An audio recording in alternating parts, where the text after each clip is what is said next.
Si on devait ouvrir une page d'un livre, on irait à quelle page de ton histoire ? Sympa, c'est une belle question.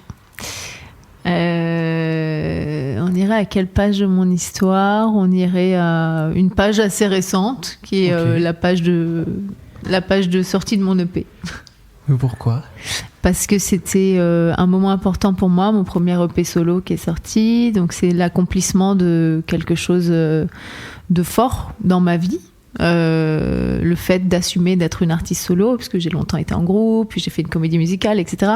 Donc là, c'était vraiment me livrer telle que je suis, presque brute dans cette EP. Et donc c'est un moment fort dans ma vie.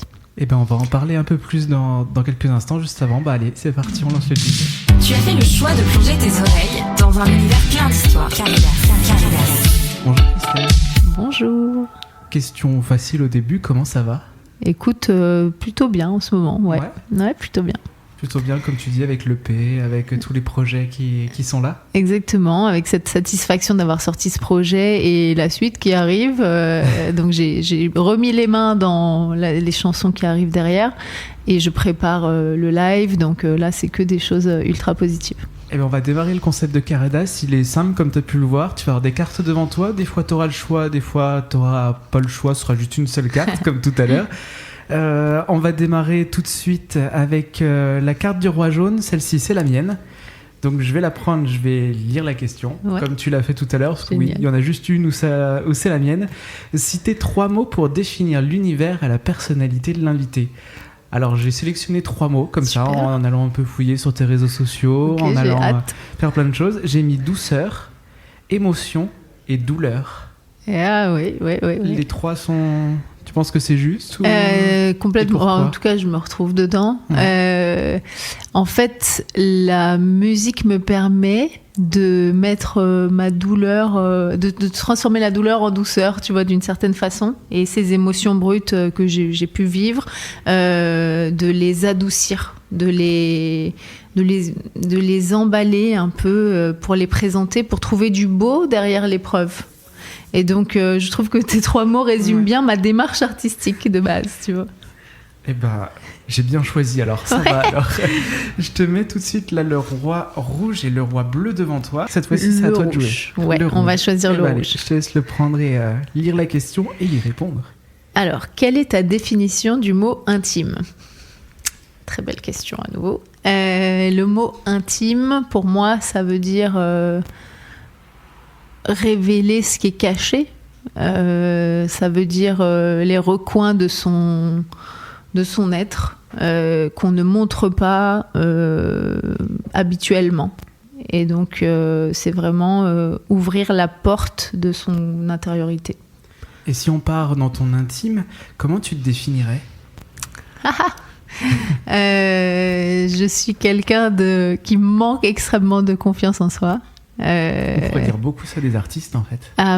Probablement. C'est souvent ce qui revient. Tu vois, tu m'apprends quelque chose. Non, vraiment, je doute en permanence. Donc ça me caractérise beaucoup. Très indécise, extrêmement indécise. Surtout, alors ça peut être le choix d'un film sur Netflix jusqu'à un choix vital. On le fait tous, le choix d'un film sur Netflix. Mais tu vois, vraiment indécise dans tous les choix possibles, ça me caractérise aussi.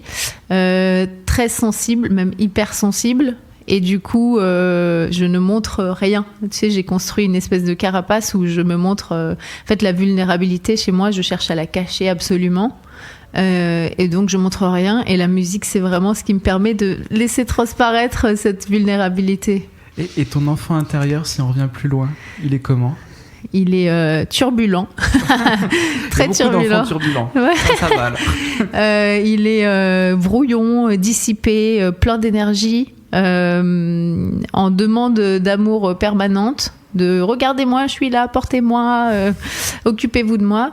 Et en même temps une aventurière, une petite qui va à l'aventure. C'est pas Dora l'exploratrice, c'est moins bien organisé que Dora l'exploratrice, tu vois. C'est vraiment va-t-en guerre, quoi. Et enfant, t'étais déjà comme ça ? Ah ouais, j'étais comme ça. J'étais turbulente, très très turbulente, et en même temps très.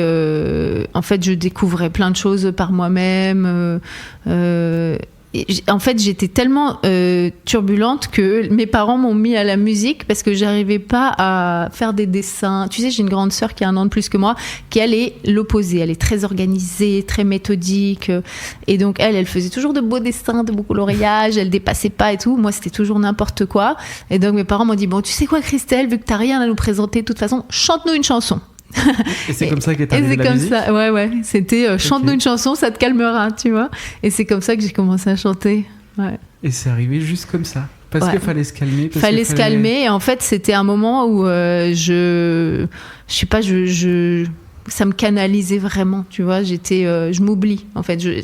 Pendant très longtemps, j'ai eu du mal à ouvrir les yeux quand je chantais. Donc, j'avais ce truc depuis petite, je fermais les yeux, je m'oubliais et je chante. Je me perds dans une chanson, tu vois, dans une histoire, etc. Et tout à l'heure, tu parlais de comédie musicale, tu parlais de pas mal d'autres projets artistiques. Ouais. Comment c'est arrivé tout ça ? Ça c'est un peu alors le tout premier projet que j'ai sorti, c'était un groupe en 2009. On a sorti un album, donc le groupe s'appelait Hush, avec mon meilleur ami Raphaël. Et en fait là on a mis nos chansons en ligne sur un site qui s'appelait My Major Company, où les internautes pouvaient miser sous forme de financement participatif pour produire les projets qui les intéressaient. Et donc, ça nous a mis 2 ans. Et tu avais une jauge à remplir de 100 000 €. Et donc, on a pris 2 ans pour récolter les fonds. Donc, il y a à peu près 1000 personnes qui ont misé sur nous.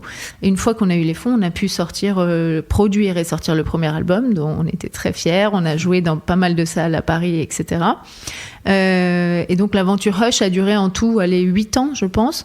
Et en 2015, l'album de Hush est sorti. Et ensuite, en 2017, j'ai fait une comédie musicale, donc Jésus de Pascal Obispo et Christophe Baratier. Et donc là, Jésus, ça m'est un peu tombé dessus. J'étais dans une phase un peu de doute par rapport à la musique, où je me disais, est-ce que je dois continuer ? Est-ce que ça a un sens ? Est-ce que je vais finir par faire quelque chose d'intéressant, me faire connaître, etc. Et moi, je suis croyante, je suis très croyante.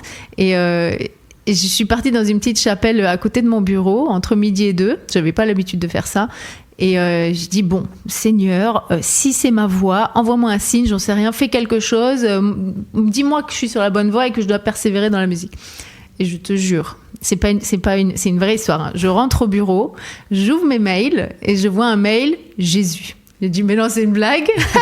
J'avais mon collègue à côté, je lui ai dit, viens voir, attends, c'est pas possible, j'ai un mail, Jésus, qu'est-ce que c'est et tout. Et en fait, c'était Jésus, casting pour une comédie musicale, Pascal Obispo, Christophe Baratier, venez candidater, quoi. Et moi, j'avais déjà fait des castings auparavant pour La Nouvelle Star, pour X Factor, pour plein de choses, ce qui n'avait jamais marché. Donc, je m'étais dit, bon, c'est bon, les castings, j'ai assez donné, tu vois, parce que c'est très dur, les castings, tu ressors de là souvent un peu brisé. Surtout quand il y a des rejets, ouais, moi, c'était rejet sur rejet. Et là, je me suis dit, c'est impossible que je n'aille pas faire ce casting. Là, franchement, c'est pas possible. Il va se passer un truc positif. Bah oui, là, c'est trop. Et du coup, j'y étais. Et ils m'ont prise pour Marie-Madeleine, un des rôles phares, tu vois. Donc, c'était incroyable. Et du coup, on a vécu ce spectacle au Palais des Sports, à Porte de Versailles, pendant 6 mois. Et après, on a fait... Oui, exactement. Voilà. Et après, on a fait la tournée des Zéniths de France. C'était une aventure de dingue. Et aujourd'hui, tu remonterais sur scène comme ça ? Ouais. Que ce soit pour des concerts ou même pour moi, la comédie musicale. Me mets une scène, je monte dessus. Oui, okay. Bien sûr. Ouais. C'est quoi ? C'est le public ? C'est les projecteurs.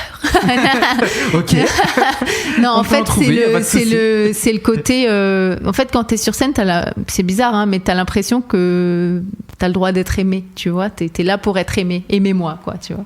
Et moi, je suis en recherche d'amour en permanence, et donc j'adore être sur scène. C'est mon moment où je prends cette dose d'amour, tu vois. Et pour rester dans ta personnalité, j'ai une question que j'aime bien poser. C'est quand la dernière fois que t'as pleuré ? Alors, la dernière fois que j'ai pleuré, c'était il y a 2 jours, au ciné. Alors, il faut savoir que je pleure comme une madeleine au ciné. En général, tu peux avoir un petit qui se brosse les dents. S'il y a une belle musique, je pleure, tu vois, de base. En rapport avec la musique quand même, du coup. Oui, c'est la musique qui m'emmène. Et du coup, là, j'ai vu un film qui s'appelle Sacré-Cœur, qui est un film religieux. Et j'ai pleuré du début à la fin. Voilà. Simple. Tout à fait, très bien. Je suis sortie du film avec la migraine tellement j'avais pleuré. Carrément. Ah ouais. D'accord. Bon, pourquoi pas. Si je te demande, est-ce que l'insouciance de l'enfance te manque ? En fait, c'est une super question. Depuis tout à l'heure. Ouais. C'est une super question. Oui, bien sûr. Et en même temps, je me bats tous les jours pour la garder. Mon mari, il adore me dire, mais t'as 5 ans et demi. Oh, c'est pas un reproche. Bah non, moi je le C'est vis bien, comme un même. compliment. Bah voilà. Lui, ça l'énerve. Mais en fait, je pense que je fais partie de ces gens qui sont un peu encore, qui ont voulu préserver leur enfant intérieur beaucoup. Et donc, elle me manque et en même temps, elle m'a pas complètement quittée, tu vois. Je Ouais. m'émerveille facilement de tout. Hier, véridique, hier sur la route, à minuit, j'ai vu une biche quand ça arrive, ça, tu vois, une biche Oui. au bord de la route. Et j'étais là, une biche, tu vois. C'est bien. Bon, c'est pas dans Paris, du coup. Mais... Oui, non, mais, Voilà. mais tu vois, c'était, je sais pas, je m'émerveille de tout, ce qui peut énerver des fois, mais moi, j'aime bien m'émerveiller Bah oui. comme ça. Ça m'inspire, en fait. Et ça inspire peut-être sur la musique en Ah même ouais, temps. carrément. Ouais. Ben, le fait de s'émerveiller, ça fait que tu découvres des histoires derrière des choses qui peuvent être anodines, tu vois. Si je sais pas, une chaise abandonnée dans la rue comme ça, je vais pas la voir comme une chaise. Je vais dire, tiens, mais qu'est-ce qui fait que cette chaise est arrivée là? Qui l'a posée? Qu'est-ce qu'elle fait là? Tu vois, je vais m'inventer une histoire dans ma tête comme ça et je vais m'émerveiller d'un petit truc. Et des fois, je vais écrire des chansons suite à ça, tu vois. Tout simplement. Ouais. Juste avant de passer à la dernière carte de cette première partie, je t'ai mis le petit Cupidon qui est juste là. On adore. Je te laisse découvrir la question qui est derrière. Elles sont vraiment belles tes cartes. Alors, Cupidon. Que veut dire l'amour pour toi? On a le temps. Grande question là, ça, on a le temps, c'est bien.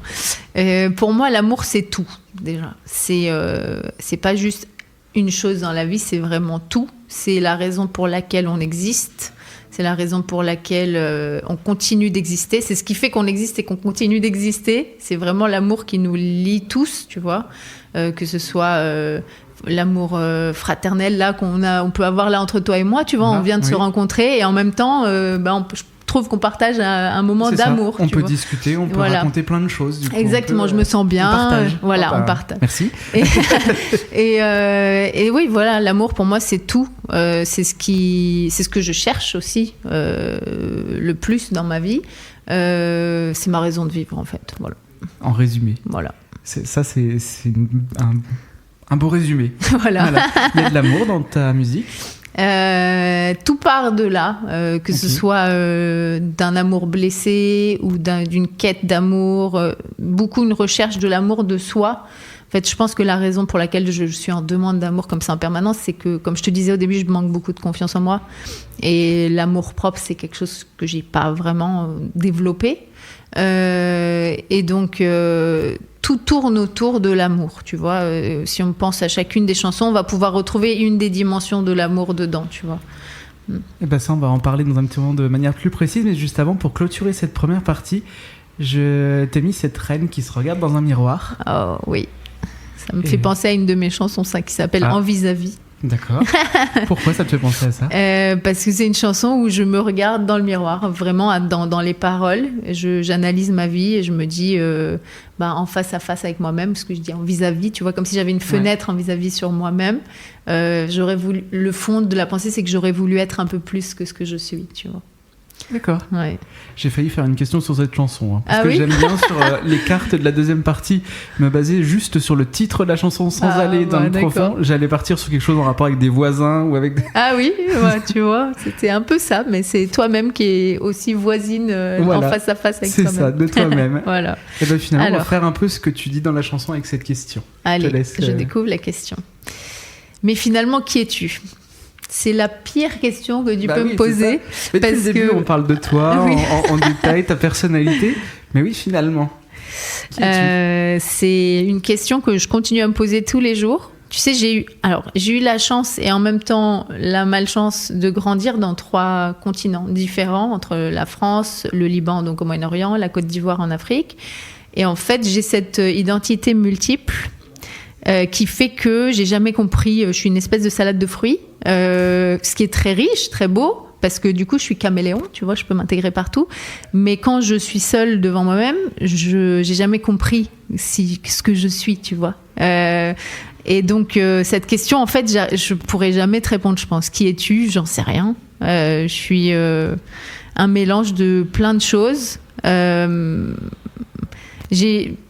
t'en parle là comme ça, mais j'ai une chanson qui est pas encore sortie, mais qui va être sur l'album, qui s'appelle L'étrangère.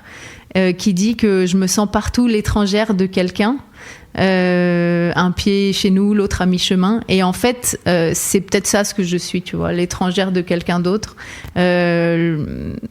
c'est comme ça que je le vis en tout cas. Ouais. Et t'es la même personne quand on parle de Côte d'Ivoire, de Liban ou de France ? Alors bizarrement, souvent ça choque les gens qui voyagent avec moi en Côte d'Ivoire. Quand j'arrive à Abidjan, je sais pas pourquoi j'ai l'accent africain qui remonte. Quand j'arrive au Liban, j'ai l'accent libanais qui remonte. Et quand j'arrive en France, j'ai un mélange des trois, je pense. Donc la même personne, en fait, non. Parce que j'ai pas la même personnalité. Selon, tu vois, au Liban, j'ai une personnalité bizarrement très affirmée, beaucoup plus sûre de moi que quand je suis en France. J'ai beaucoup moins ce problème de manque de confiance. En Côte d'Ivoire, je suis très ouverte, etc. Enfin, non, je suis pas la même personne. Tu prends la personnalité un peu du pays où tu Ouais, où c'est tu ça. vas. Je suis comme une éponge, je pense, et je me sens vraiment différente selon les endroits où je suis. Et ces origines, on les retrouve dans ta musique ? Ouais, complètement.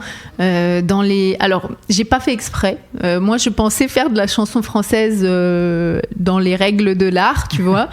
Et en fait, à chaque fois que je faisais écouter, on me disait « Ah, tu fais de la musique un peu orientalisante ?» J'ai dit « Ben non, c'est de la chanson française. » Et en fait, on m'a expliqué, et après, une fois que j'ai réécouté, c'est vrai que j'ai entendu, mais au début, j'ai pas fait exprès, que mes mélodies, elles ont toujours cette intonation orientalisante, tu vois. Ce côté un peu... je saurais pas comment l'expliquer... je saurais pas comment expliquer. C'est ça qui ferait ta différence, on pourrait dire.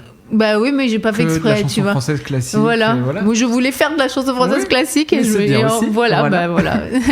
On va parler musique. Allez. Même si on en parle déjà depuis le début quand même, parce que tout est lié entre ta personnalité et ta musique. Ouais. Il y a la reine jaune et la reine rouge. On part sur laquelle ? La jaune. La jaune ? Allez, vas-y. Qu'est-ce que tu ferais comme un garçon ? Ça, c'est le nom d'une de mes chansons. Oui, c'est ça. Alors, qu'est-ce que je fais comme un garçon ? En fait, on revient à l'enfance. Juste, je t'explique un peu. Donc, ma grande sœur a 1 an de plus que moi et mes parents voulaient avoir un garçon derrière. Mais ils ont eu moi. Bon, finalement, ils ont eu un garçon. J'ai un petit frère. Mais du coup, j'ai été éduquée comme la petite fille garçon. Donc je m'habillais comme un garçon, j'étais pas du tout la petite fille vulnérable, au contraire, tu vois, j'affirmais cette personnalité qui en fait était une carapace, tu vois, mais mon père m'appelait Hulk, tu vois, pour te dire. Ah ouais, j'étais vraiment la fille garçon de la famille. Est-ce que c'est un compliment ? Je sais pas. Parce je que sais Hulk, pas. il est vert quand même. Oui. Mais tu vois, pour moi, porter des ballerines, ma mère essayait de me faire porter des ballerines, mais c'était un scandale dans le magasin, une robe, n'en parlons pas jamais de la vie, tu vois. Donc j'avais ce truc de vraiment le petit garçon manqué. À fond, je joue au foot avec les garçons et tout ça. Et donc, j'ai dû apprendre plus tard que non, j'étais pas un garçon, tu vois, j'étais comme j'étais, donc une femme, et j'ai dû apprendre cette féminité, la gestuelle, toutes ces choses-là, c'était pas inné chez moi, tu vois. Donc, j'ai ce côté un peu gauche, un peu masculin. Qui finalement fait partie de ma personnalité et donc bon, alors après dans la chanson Comme un garçon, c'est pas exactement de ça dont je parle du fait en fait j'ai eu une histoire d'amour avec une personne qui s'est révélée être homosexuelle à la fin de l'histoire, et donc dans cette chanson je dis que j'aurais aimé t'aimer comme un garçon, mais je peux pas, donc du coup je te laisse partir, quoi. Et c'était pourquoi parce que tu avais besoin d'en parler de cette histoire ? C'est une histoire qui m'a marquée. C'était, tu sais, ma première grande histoire d'amour adolescente, jeune adulte, quoi. Et en fait, le truc, c'est que en Orient, on n'a pas le droit de parler d'homosexualité, tu vois. C'est un truc très tabou. Alors, il y a une énorme communauté LGBT. On se connaît, moi tous mes potes le sont, etc. Donc il y a des lieux où ils sortent, etc. Qui sont connus et tout. Oui, on n'en parle pas, mais c'est pas interdit. C'est tabou. On fait semblant que ça n'existe pas, tu vois. Donc on ferme les yeux. Enfin, j'ai un de mes potes par exemple qui est paxé avec donc son mec. Et ses parents font toujours semblant, alors qu'ils sont au courant, qu'ils sont en coloc, tu vois. Donc on fait semblant que ça n'existe pas, même si dans l'inconscient on le sait. Et du coup, le fait de parler de ça, c'était une manière pour moi aussi de raconter, faire un peu hommage à mes amis aussi, tu vois, et raconter, dire que ça existe en fait. Arrêter de faire semblant. On a le droit d'être homosexuel, on a le droit de vivre, mais là-bas c'est un crime pénal, donc t'as vraiment pas le droit légalement, tu vois. Et tu peux être emprisonné. J'ai des amis qui ont été emprisonnés à cause de ça, torturés, des histoires horribles, tu vois. Et donc, c'est pour ça que tout le monde fait semblant que ça n'existe pas, tu vois. Et pour parce qu'on parle de ce sujet-là, parce que c'est un sujet de la chanson, mais en même temps un peu entre parenthèses la musique, par rapport à ton côté religion. Tu le vois comment, toi, de ton côté ? Parce que c'est Pour moi, la religion, en fait, je comprends ta question, parce que du coup, c'est vrai qu'au Liban, les gens sont très croyants, et une des raisons pour lesquelles ils font semblant que ça n'existe pas, c'est la religion. Mais en fait, vrai qu'au début, tu me disais que tu étais très religieuse, et puis là, du coup, il y a cette ouverture quand même d'esprit derrière. Mais en fait, pour moi, ma définition de la religion, c'est l'amour, tu vois. Donc, c'est impossible que tu rejettes une personne pour raison de religion, tu vois, ça veut dire que tu n'as pas compris la religion. Pour moi, en tout cas, c'est ma définition. Après, les gens s'offusqueront s'ils veulent, mais, je laisse ma grand-mère s'offusquer si elle veut. Mais pour moi, voilà, la religion, c'est l'amour, quoi. C'est une belle réponse, j'aime bien. On va prendre quand même la Reine Rouge. Oui. Même si je te laisse le choix entre les deux, mais allez, allons-y. La Reine Rouge. Qu'est-ce qui te fait le plus mal dans ce monde ? Et là, encore une référence à une chanson. Toujours. C'est joliment tourné. Je te félicite pour ces belles questions. Effectivement, j'ai une chanson qui s'appelle « J'ai mal au monde ». Et donc, alors, est-ce que je te parle de la chanson ? Est-ce que je te parle de un peu de... On peut faire les deux. On peut faire les deux. Voilà. Alors, je vais commencer par la chanson. Pour moi, j'ai cherché un mot pour dire j'ai mal partout et j'ai tellement mal que je sais plus où j'ai mal, tu vois. Et du coup, en fait, c'est le monde qui me fait mal. Le fait d'exister me fait mal, tu vois. Et ça... Le fait d'exister ? Ouais. Ok. Et là, dans cette chanson spécifiquement, c'est une chanson où je parlais pas de moi spécifiquement. Je parlais d'un proche à moi qui est atteint de bipolarité lourde. Et en fait, j'essayais d'expliquer, de me mettre à sa place dans sa tête pour essayer de comprendre qu'est-ce qu'il ressent.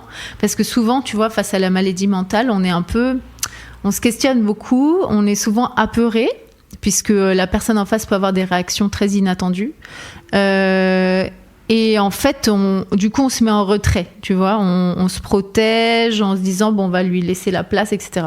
Et là, moi, j'ai voulu faire l'inverse, comme c'est une personne à laquelle je tiens. J'ai voulu me dire, mais qu'est-ce que cette personne vit dans sa tête ? Si je devais essayer de me projeter, comment je le vivrais ? Et donc, j'ai écrit cette chanson en disant, bah voilà, je danse au bord de l'abîme, je cherche les signes, etc., pour essayer de décoder, tu vois. C'était ma manière de décoder cette maladie. Et le « j'ai mal au monde », c'est un peu la conclusion, tu vois. C'est en fait, j'ai mal d'exister, quoi. C'est important, la santé mentale, pour toi ?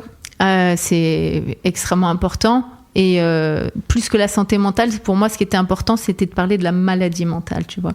Vraiment, le côté... on n'en parle jamais, tu vois, parce que c'est un peu... Bizarrement, c'est un peu honteux, la maladie mentale. Il y a un côté... alors, en Orient, je te dis pas, encore pire.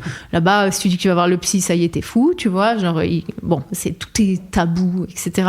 Mais même en Europe, on n'en parle jamais de la maladie mentale. Et donc, parce que c'est un truc inconnu qu'on comprend pas, tu vois. Et donc, c'est extrêmement important pour moi de dire, en fait, ça existe et en fait, les personnes souffrent, tu vois, et elles sont pas si différentes que nous, tu vois. Peut-être qu'elles souffrent parce qu'il y a des raisons et peut-être que c'est comme ça qu'elles réfléchissent. C'était un peu mon analyse, ma version de la chose. Après, peut-être que je suis à côté de la plaque, j'en sais rien, mais en tout cas, la personne m'a dit... quand elle a écouté la chanson, elle a dit « Mais tu parles de moi ?» Et donc j'ai dit « Bah, comment t'as su ?» Donc j'étais assez contente parce que la personne s'est retrouvée dans la chanson. Mais la personne l'a bien pris. Ah ouais. Elle a adoré parce qu'elle m'a dit que c'était une manière... en fait, elle m'a dit merci, tu vois, de me comprendre, quoi, tu vois. Et si on revenait à la question, du coup, oui, et maintenant alors, qu'on a parlé de la chanson. Voilà, maintenant qu'on a parlé de la chanson, moi, personnellement, ce qui me fait mal... Il y a plein de choses, hein. Mais je dirais, ce qui me fait le plus mal, c'est les pauvres dans la rue. Surtout dans les grandes villes. J'avais jamais vu ça. Tu sais, pourtant, j'ai grandi en Côte d'Ivoire, j'ai grandi au Liban. On se dirait, c'est pas la richesse là-bas. Mais en fait, quand je suis arrivée à Paris, à 17 ans, que j'ai été choquée de voir la différence. En fait, dans une même ville, tu vas avoir des gens hyper bien sapés et à leurs pieds, tu vas avoir des gens... en fait, presque en train de mourir par terre, tu vois. Et ça, c'est ce qui me fait le plus mal. Et toute cette inspiration-là que tu parles, tu la nourris comment ?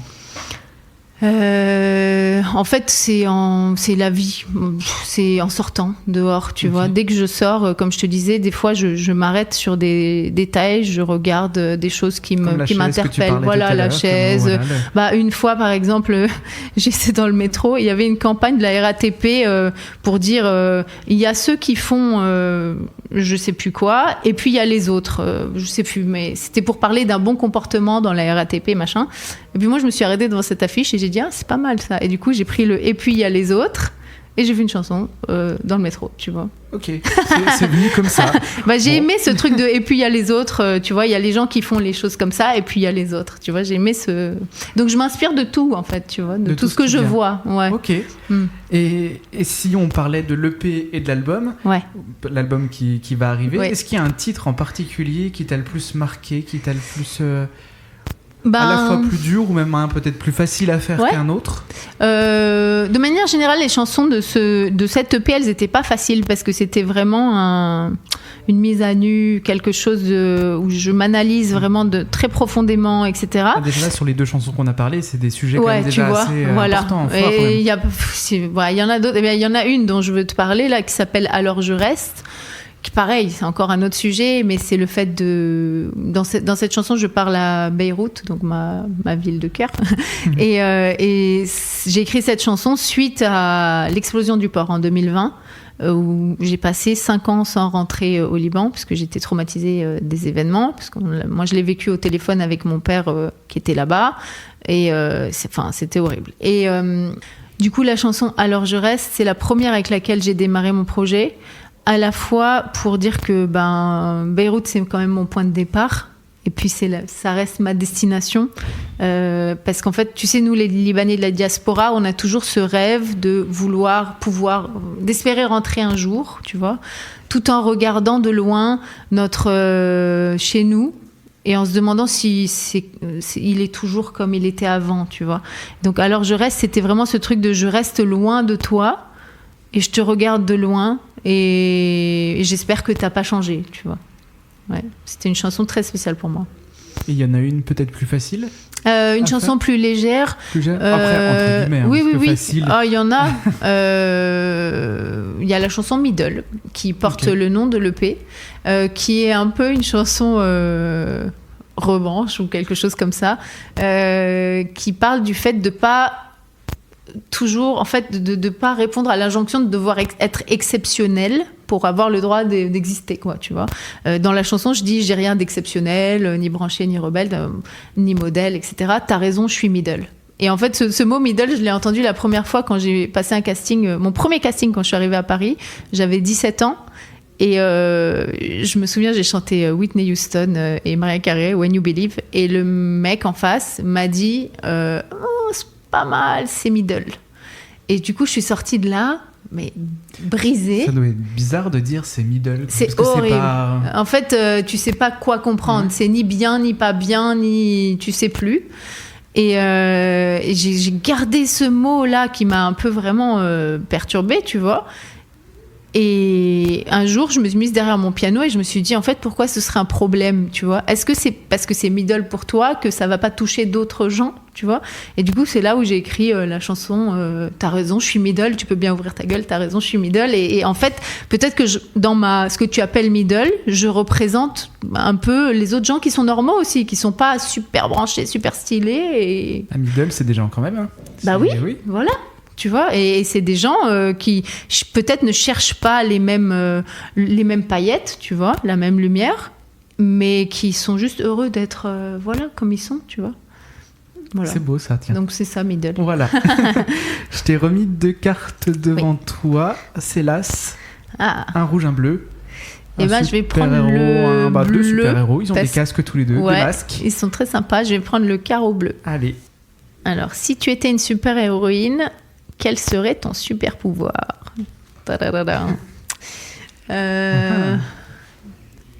Bon, déjà, moi, de base, quand j'étais petite, j'étais fan de, tu sais, toutes les super-héroïnes qui se transformaient en garçons pour aller sauver le monde, genre Mulan, genre Jeanne d'Arc, toutes ces filles-là. Donc ça, c'était mes héroïnes. Mais du coup, mon super-pouvoir, parce qu'elles n'avaient pas de super-pouvoir, elles, justement. Non, elles étaient fortes. Elles étaient fortes, elles étaient juste normales et... Ça peut être ça, ton super-pouvoir. Bah, c'était ça, oui, c'est ça. Je dirais oser aller de l'avant et guider son armée intérieure. Mais oui, c'est ça. Mais après, bien sûr, je rêve très souvent que je vole. Je ne sais pas si tu fais ce rêve aussi, mais j'aimerais beaucoup voler. De voir, voilà, si tu voir le monde. Ouais, juste s'élever et voir le monde d'en haut. J'adorerais pouvoir voler. Bon, voilà, petite confidence. Enfin, on pourrait tout voir. Alors, est-ce que ce serait positif ? Je sais pas. Je sais pas, mais au moins tu serais au-delà des nuages, comme le chant de Zao de Sagazan, là où il fait toujours beau, tu vois, au-dessus des nuages. Et ouais, je sais pas, j'aimerais bien être un oiseau. Un oiseau. Voilà. Ben, c'est bien, un oiseau. Si on part un peu sur les réseaux sociaux, quel est ton rapport avec eux ? En tant qu'artiste, déjà. Gros sujet. Les réseaux sociaux, c'est, tu sais, une relation toxique de amour-haine. Je pense que c'est le cas pour beaucoup d'artistes aussi. En fait, on les remercie parce qu'on en a besoin complètement. C'est notre outil numéro 1 pour aller trouver une audience, pour rencontrer son public, pour parler de soi, pour faire vivre son projet. Donc, on adore. Et en même temps, c'est la corvée. C'est vraiment la corvée de devoir... poster et nourrir l'algorithme. Et si tu postes pas, tu te fais pénaliser parce que voilà, l'algorithme juge que ça fait longtemps que tu n'as pas posté, donc il ne montre plus ton contenu à tes proches, à tes fans et tout ça, ou à tes gens qui te suivent. Donc c'est la corvée de devoir faire cette course permanente au contenu et à dire coucou j'existe en permanence, tu vois. Il était mieux le monde avant, je pense, vraiment. C'était mieux avant ? Ouais, le monde sans réseaux sociaux, c'était beaucoup mieux, vraiment. Et toi, en tant que consommatrice ? C'est pareil, c'est que en fait je passe ma vie à me comparer aux autres en scrollant, tu vois, et en me disant oh elle a réussi, oh lui il a réussi, moi non, moi toujours pas, etc. Oh elle a une belle maison, oh il est comme ci, il est comme ça.